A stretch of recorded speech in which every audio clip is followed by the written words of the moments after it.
Une défaite sèche en 2-7 face à un inconnu hongrois 6-3, 7-6. La terre a tremblé lundi à Rome où Carlos Alcaraz a été battu dès le troisième tour par Fabian Marozsan.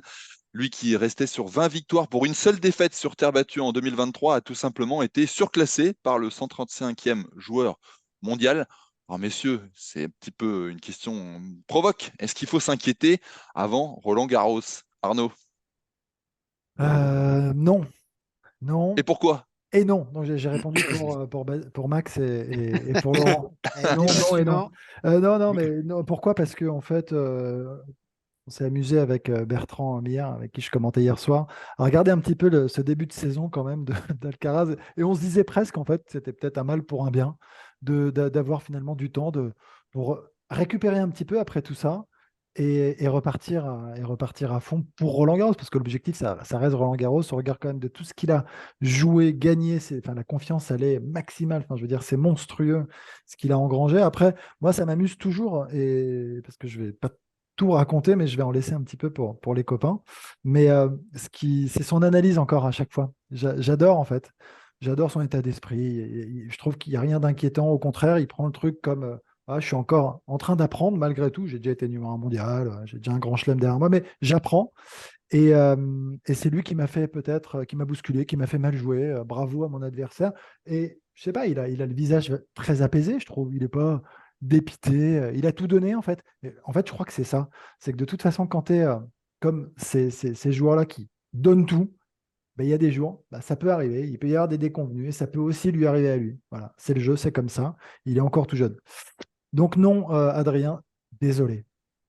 Non, mais ça me va comme réponse. Laurent, il a quand même dit qu'il avait été voilà, pris par l'intensité, etc. C'est pas de problème physique, rien. Il a été battu par plus fort ce jour-là. Alors, c'est quand même un peu invraisemblable parce que Marozan, c'est quelqu'un 135e mondial, inconnu. Comment on peut avoir un. C'est son adversaire qui a vraiment été dans son jour, son prime. Il était dans la zone ce jour-là. Il n'y avait rien à faire. C'est étonnant quand même. Oui, forcément, c'est étonnant. Marochan n'avait pas gagné un match sur le circuit principal avant Rome. Et là, il en gagne trois et il bat le numéro 2 mondial qui sera numéro un dans 10 jours. Donc oui, c'est étonnant. Après, je pense que c'est vraiment lui d'abord qui a fait un match hallucinant. Une qualité de jeu dingue. On a parlé hier, ça m'a un peu rappelé par moment le Soderling Nadal de Roland en 2009. Alors, c'est incomparable dans le sens où Soderling était quand même déjà installé. Il était à peu près 15e mondial, mais dans l'ampleur de la surprise et surtout dans le fait de voir un joueur aussi favori, aussi en forme, aussi en confiance, presque sans solution. C'est en ça que ça m'avait un peu rappelé ça. Mais non, ce n'est pas inquiétant parce que justement, il est tombé sur un joueur qui jouait le feu, qui à mon avis aurait battu beaucoup, beaucoup de monde hier. Euh, la seule chose, alors par rapport à la fraîcheur, c'est marrant, je sais pas si tu te souviens Arnaud, mais la semaine dernière, j'en avais parlé. J'avais dit la seule petite chose pour Alcaraz, c'est que, alors il n'avait pas joué Monte-Carlo, mais il a gagné Barcelone, il gagne Madrid. Et je vous avais dit, si jamais il doit gagner ou aller en finale à Rome encore, en jouant comme ça 6 matchs de plus et que je sais pas une finale en 3 heures, est-ce que sur la durée d'une quinzaine à Roland, cet enchaînement de matchs, il finirait pas par être problématique. Donc, par rapport à ça, je pense que c'est plutôt pas plus mal pour lui d'être sorti tôt à Rome, surtout qu'il perd effectivement dans un contexte un peu particulier contre un joueur totalement in de zone.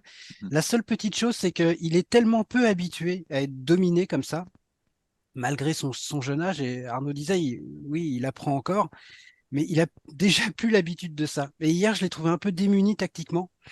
Et il y a un truc qui a pas trompé, c'est son utilisation des amortis qui est si efficace, si intelligente d'habitude. Et là, j'ai trouvé qu'il l'utilisait beaucoup en se débarrassant de la balle parce qu'il avait pas de solution à l'échange.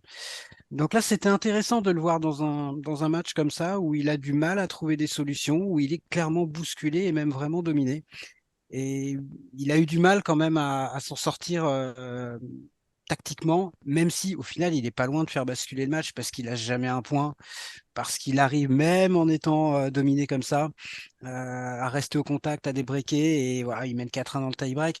Mais bon, en face, ça jouait tellement bien, lui beaucoup moins bien que d'habitude. Et c'est peut-être la seule chose qui, sans m'inquiéter, doit être il va falloir qu'il soit vigilant là-dessus, c'est ses débuts de tournoi.